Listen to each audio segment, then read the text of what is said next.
हर हर महादेव। जय श्री गणेश। जय चौथ माता की। प्रिय श्रोताओं, आज हम आपको सुना रहे हैं अश्विन मास की संकष्टी चतुर्थी की पौराणिक व्रत कथा। एक समय की बात है, बाणासुर की कन्या उषा ने सुषुप्ता अवस्था में अनिरुद्ध का सपना देखा। अनिरुद्ध के विरह से वह इतनी अभिलाषी हो गई कि उसके चित्त को किसी भी प्रकार से शांति नहीं मिल रही थी।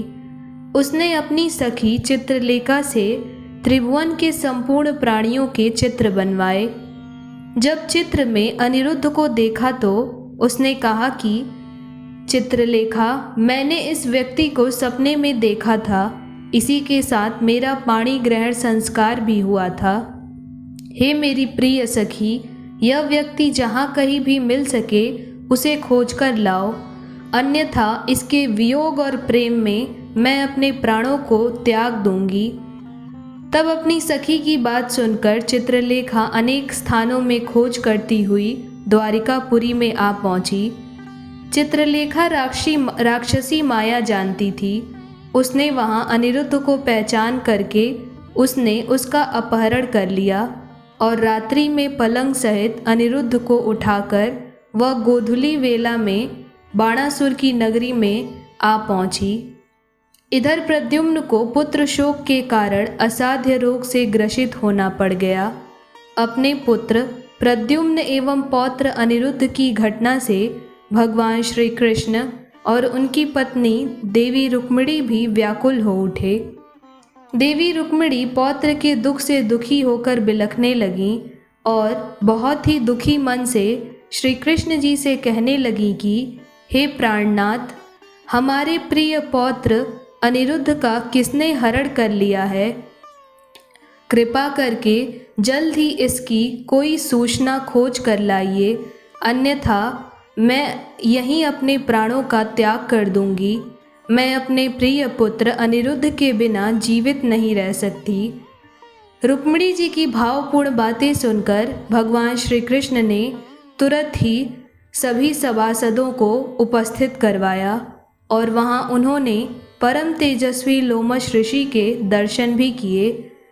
उन्हें प्रणाम करके भगवान श्री कृष्ण ने जो भी घटना उस दिन हुई थी वो कह सुनाई। तब श्री कृष्ण ने लोमश ऋषि से पूछा कि हे मुनिवर, कृपा करके अपने अंतर्दृष्टि से बताइए कि हमारे पौत्र अनिरुद्ध को कौन लेकर गया है? कहीं वो किसी संकट में तो नहीं है? हमारे बुद्धिमान पौत्र अनिरुद्ध का किसने अपहरण कर लिया? यह बात तो मैं नहीं जानता। कृपा करके हमारा कुछ मार्गदर्शन करिए। तब ऋषि लोमश ने कहा कि हे श्री कृष्ण, बाणासुर की कन्या उषा की सहेली चित्रलेखा ने कल ही आपके पौत्र अनिरुद्ध का सोते समय ही अपहरण कर लिया और उसे बाणासुर के महल में छिपा करके रखा है। यह सच्चाई मुझे स्वयं नारद मुनि ने बताई है। इसीलिए अब आपको और आपकी पत्नी देवी रुक्मिणी को व्यथित देखकर मैं यह गुप्त सच्चाई आपके समक्ष रख रहा हूँ। तब भगवान श्री कृष्ण ने कहा, हे ऋषिवर, कृपा करके कोई ऐसा मार्ग बताइए जिससे हम अपने पौत्र को सुरक्षित घर ला सकें। तब ऋषि लोमश ने कहा कि इसका तो केवल एक ही उपाय है। आप अश्विन मास के कृष्ण पक्ष की चतुर्थी संकटा का अनुष्ठान और व्रत कीजिए। इस व्रत के करने से आपका पौत्र अनिरुद्ध अवश्य ही बिना किसी बाधा के वापस आ जाएगा। ऐसा कहकर ऋषि लोमश वन में चले गए। तब श्री कृष्ण जी ने लोमश ऋषि के कहे अनुसार पूरे विधि विधान के साथ बंधु बांधवों के साथ व्रत और अनुष्ठान किया। श्री कृष्ण जी ने लोमश व्रत और अनुष्ठान किया। व्रत अनुष्ठान के पश्चात द्वारिकापुरी में ही भगवान श्री कृष्ण ने घोषणा कर दी कि वे अपने पौत्र अनिरुद्ध को लाने के लिए बाणासुर से युद्ध करेंगे और युद्ध में उसको पराजित कर अपने पौत्र अनिरुद्ध को वापस सुरक्षित लेकर आएंगे। तब सभी द्वारिकापुरी में सैनिकों को लेकर भगवान श्री कृष्ण बाणासुर के राज्य में पहुँचे और वहाँ उसे युद्ध के लिए ललकारा। तब भगवान श्री कृष्ण और बाणासुर के बीच बहुत ही घमासान युद्ध हुआ। युद्ध में भगवान शिव ने बाणासुर का साथ दिया क्योंकि वह भगवान शिव का अनन्य भक्त था। तो भी भगवान श्री कृष्ण ने उसे अंततः युद्ध में परास्त कर दिया। भगवान श्री कृष्ण ने कुपित होकर बाणासुर की सहस्त्र भुजाओं को काट डाला। ऐसी सफलता का कारण केवल चतुर्थी संकटा व्रत का ही था। अश्विन मास के कृष्ण पक्ष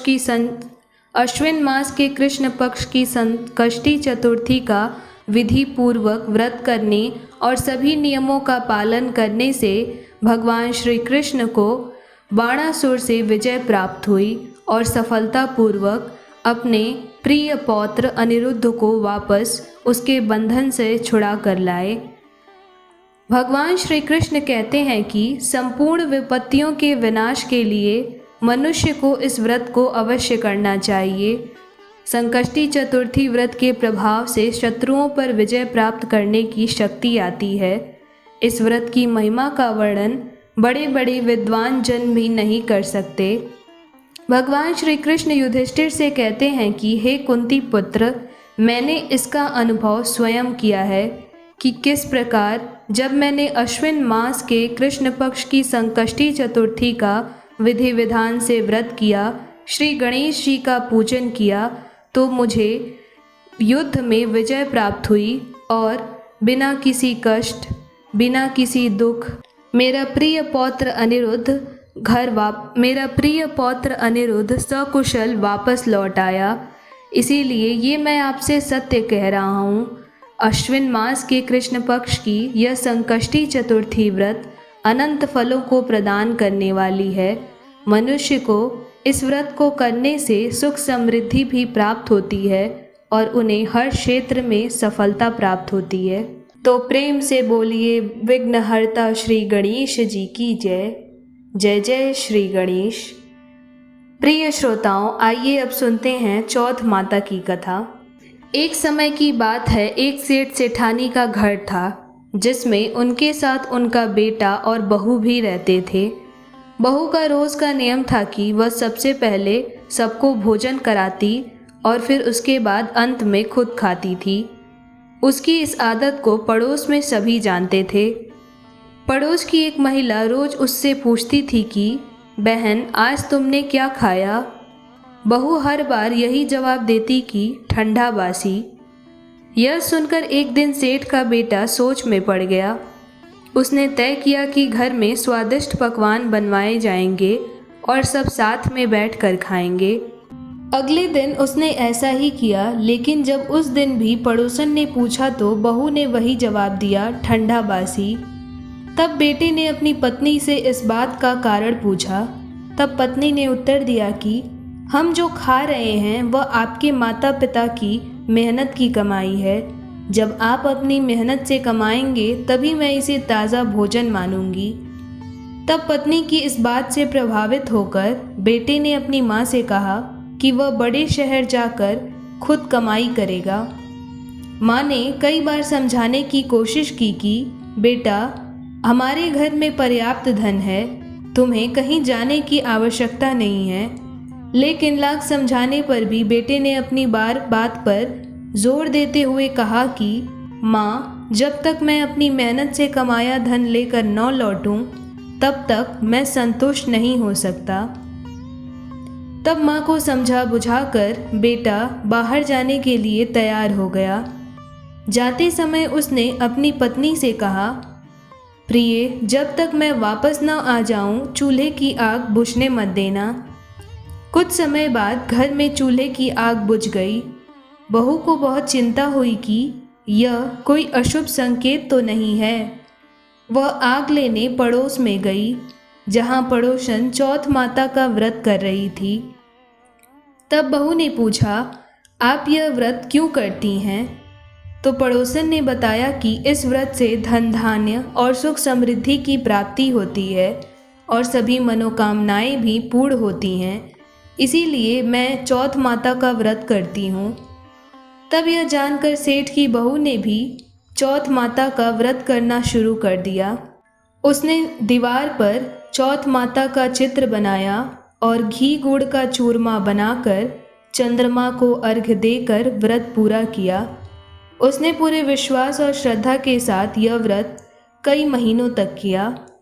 चौथ माता की कृपा से उसके पति को एक दिन सपना आया। सपने में चौथ माता ने कहा कि बेटा, तेरी पत्नी तुझे बहुत याद कर रही है, घर लौट जा और दुकान खोलकर कंकु केशर का व्यापार शुरू कर, तेरा भाग्य खुल जाएगा। तब पति माता चौथ माता की बात सुनकर बहुत आश्चर्य और भावुक हो उठा। पति ने चौथ माता की बात मानी और उसने दुकान खोलकर मेहनत से खूब धन कमाया। जब वह धन लेकर घर लौट रहा था तो रास्ते में एक विशाल नाग ने रास्ता रोककर खड़ा हो गया। नाग ने कहा कि तेरी आयु पूरी हो गई है, अब मैं तुझे डसूंगा।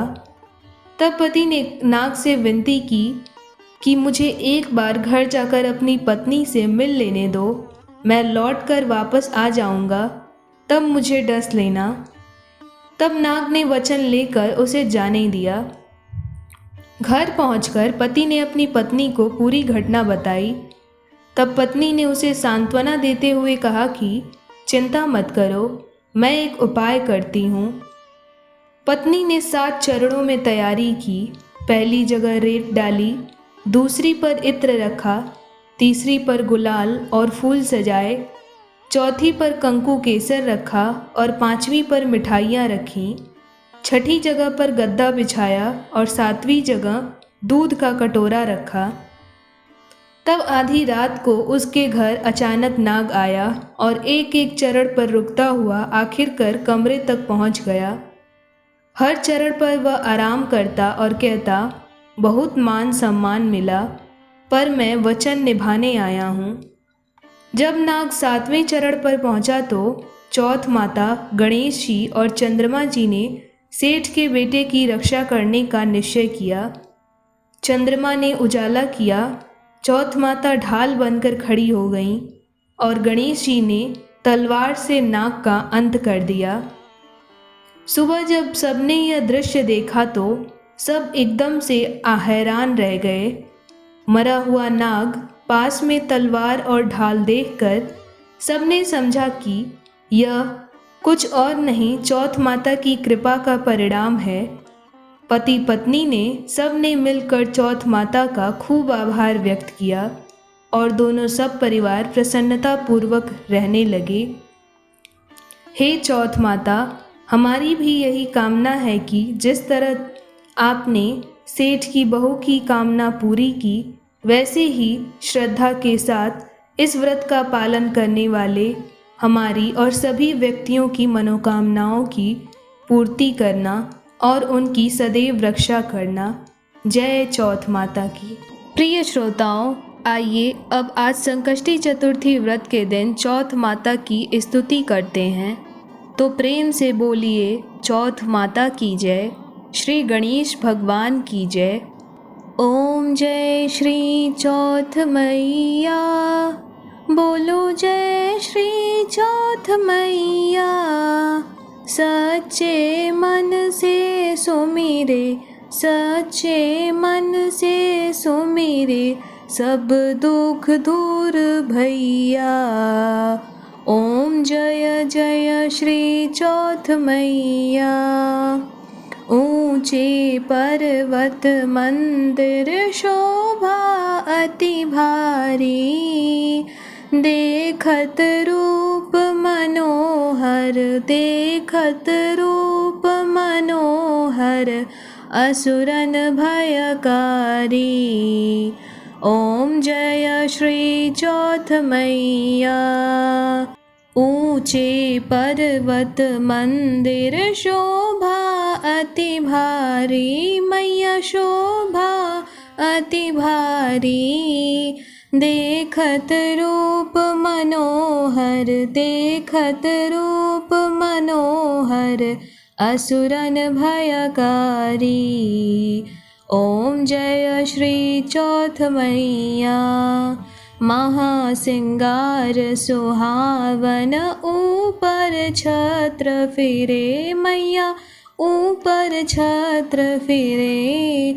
सिंह की सवारी सोहे, सिंह की सवारी सोहे, कर में खग धरे। ओम जय श्री चौथ मैया। बाजत नौबत द्वारे, अरु मृदंग डरू मैया, अरु मृदंग डरू। 64 जोगन नाचत, 64 जोगन नाचत, नृत्य करे भैरू। ओम जय श्री चौथ मैया। बड़े बड़े बलशाली तेरा ध्यान धरे मैया, तेरा ध्यान धरे। ऋषि मुनि नर देवा, ऋषि मुनि जन नर देवा, चरणों आन पड़े। ओम जय श्री चौथ मैया। चौथ माता जी की आरती जो कोई सुहागन गावे मैया, कोई सुहागन गावे। बढ़त सुहाग की लाली, बढ़त सुहाग की लाली, सुख संपत्ति पावे। ओम जय श्री चौथ मैया। बोलो जय श्री चौथ मैया। प्रेम से बोलिए विघ्नहर्ता गजानन भगवान की जय। जय चौथ माता की।